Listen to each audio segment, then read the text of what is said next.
YCP నేత, మాజీ మంత్రి పేర్ని నానికి ఏపీ హైకోర్టులో ఊరట లభించింది.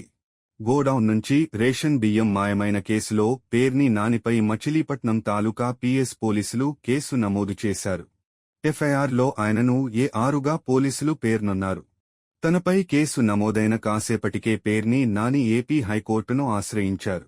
పోలీసులు అరెస్టు చేయకుండా తనకు రక్షణ కల్పించాలని కోరుతూ హైకోర్టులో ఆయన లంచ్ మోషన్ పిటిషన్ వేశారు. ఈ పిటిషన్ను హైకోర్టు విచారించింది. పేర్ని నాని పిటిషన్పై కౌంటర్ దాఖలు చేయాలని పోలీసులను హైకోర్టు ఆదేశించింది.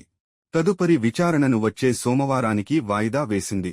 అప్పటి వరకు పేర్ని నానిపై ఎలాంటి తొందరపాటు చర్యలు తీసుకోవద్దని పోలీసులను ఆదేశించింది. దీంతో పేర్ని నానికి స్వల్ప ఊరట లభించినట్టయింది.